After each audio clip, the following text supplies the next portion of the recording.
Okay, so I got my Mickey Mouse gloves on. I want to keep the oils from my hands off my project. Pretty much just going to give the whole thing a light scuff sand. See where I end up. I don't know how much color is going to come back in these spots, but honestly, for what this table, like I said, is probably worth, not that big a deal. So anyways, I have, for the top, I have my El Cheapo Amazon sanding block, which I've been doing a lot with. I am going to grab some 220.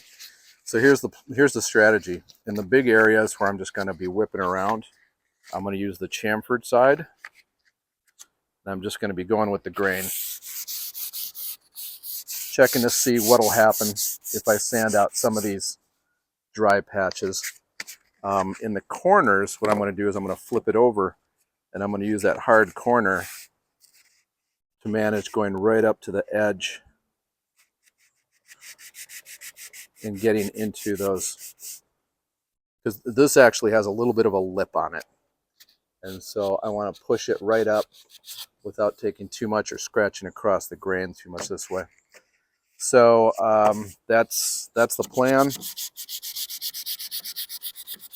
I'm using the, again, flat edge or 90-degree edge with no chamfer. I'm using that to go up, give myself a sanding there. So nobody needs to watch me sand this whole thing, even in fast forward. I'm just going to sand it. I'm going to see how it looks. I'm just going to wipe a satin poly on it and see if it's a disaster, if it's cool. I am going to try and take away some of the darkened areas. I might go a little bit more aggressive, but I was looking at this, and this is a clear coat that's flaking off. So the Wadco Danish oil wouldn't work because it is some kind of poly or something sitting on the surface. I haven't tried alcohol because generally I like something more durable than lacquer or shellac on a coffee table because of its tendency to get liquids or alcohol spilled on there. It's not a very protective finish for this particular application. What you want is something tougher generally, especially if this is a veneer, so like a polyurethane or varnish, or I don't know, maybe some of those hard oils nowadays, or water-based poly, whatever, but it really needs a protective film in this case, I think, to match kind of what was happening and what's happening on the rest of this table. So that's what's going on. I'm going to sand. I keep my grits in here. This is my, way before Barbie, I was rocking the pink with a file folder box. They liquidated, they clearanced it at Office Max or Office Depot. And that's how I manage my sandpapers. So time to get sanding. Okay, I am going to show you this while I'm sanding. So I have a beat up old 150 piece of sandpaper. And so there was kind of a bare patch like you see running across here. So don't be afraid to try a heavier grain or heavier grit paper as long as you're going with the grain. So I think when I put the finish on there, I'm going to use an oil-based polyurethane. And I think a lot of this color is going to come right back. I could be super duper wrong about that, but I don't know if they put a ton of toner into this finish, like a brown on this part, like it was sprayed on.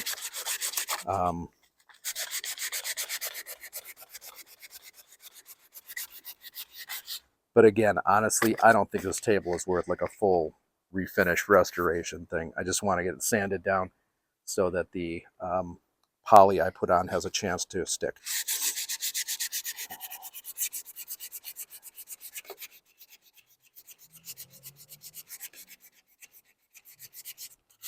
So taking off some of these old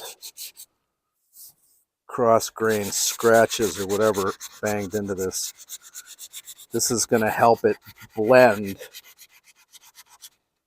Because let's face it, wood grain's kind of weird and random on nice pieces of wood. Actually, I'm going to use my block here. It's not really soft, but Gives me a better grip, gives me more leverage.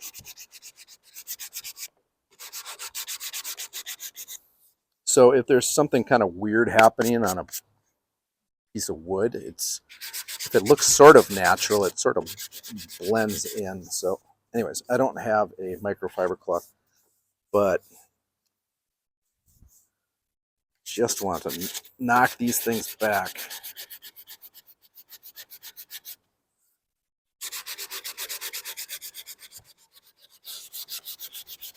And then that'll help whatever I put on there blend in. What I'm seeing are scratches that kind of go across this way. So it's a little bit better.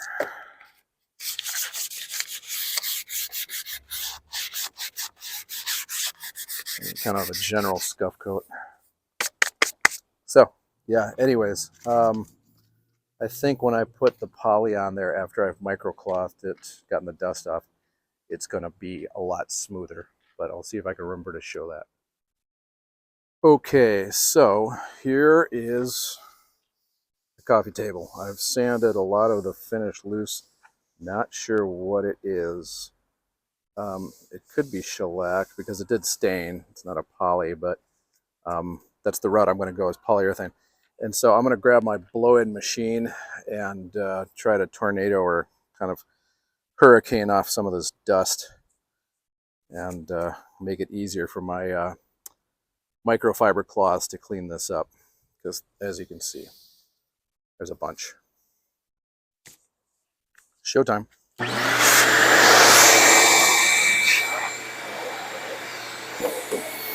Woohoo!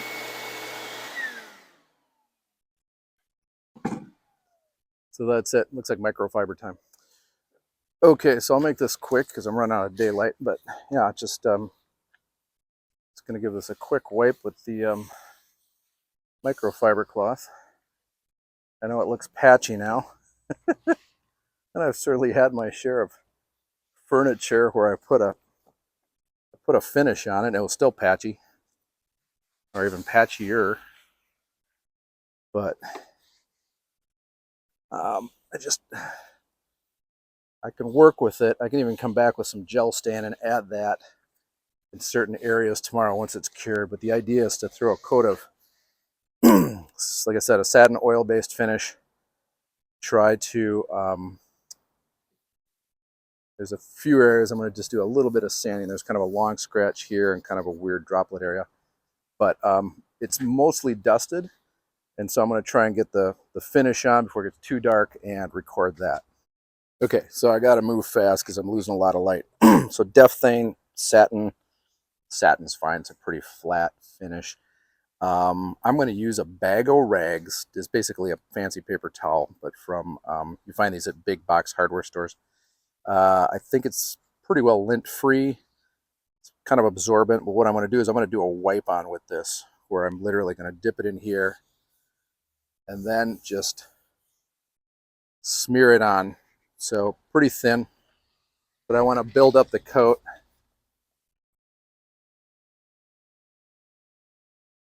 Never actually done it this way, so there may be some problems, but so far so good.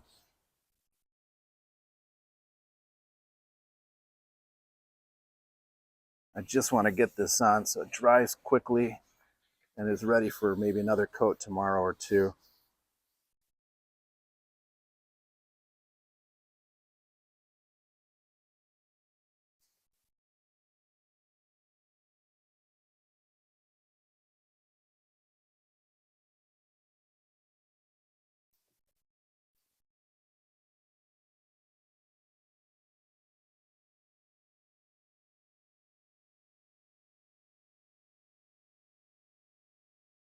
In the really dry spots, I'm dumping a little extra, as you can see.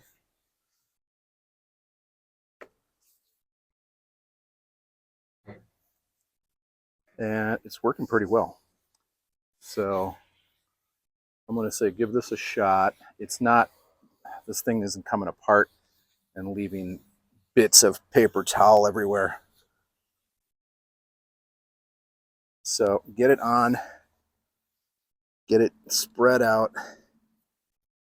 and then just kind of drag it with the grain.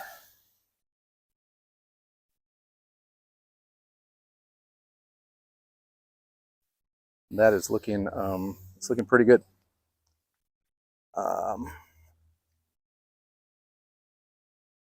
Let's just do a leg real quick where you can see it.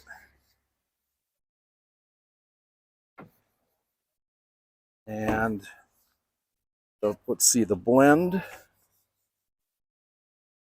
Yeah, most of those cross-cut scratches are gone. I mean, it just looks like a weird wood, so I can live with that. What it doesn't look like is it's been abused and somebody needs to fix it. It can look a little weird. I don't know if you can see it. A lot of the colors coming back here. Let's do this real quick.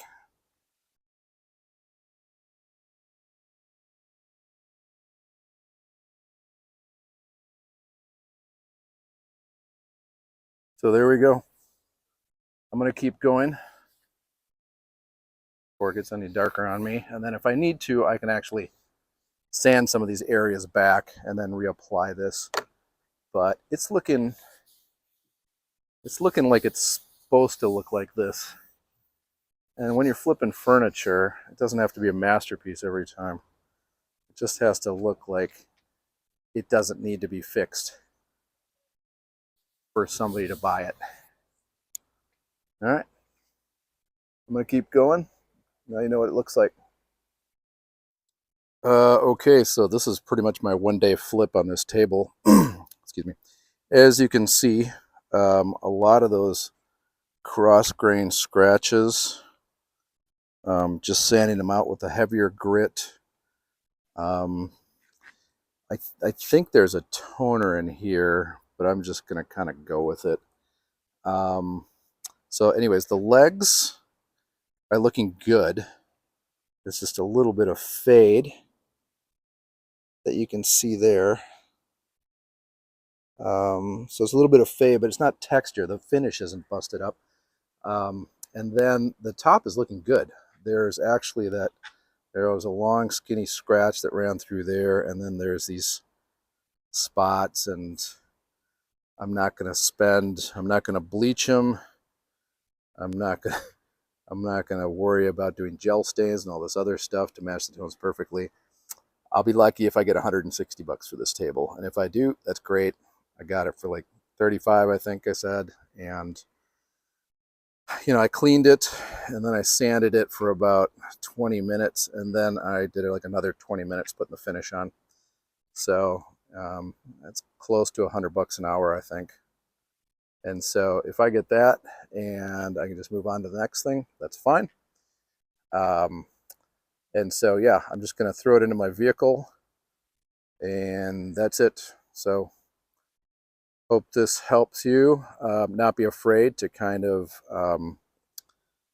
go after more of a restoration on some of these nicer natural veneered pieces with the woods and stuff, the tones, the grains. So take your heavy sandpaper is the lesson. Go with the grain, clean it up, smooth it. And then this is the, not a very pretty look, but that is the rag in a box, lint free, so I don't have to worry about that. And it's just a quick applicator. The finish is nice and flat, and so somebody out there will want it for their coffee, I hope.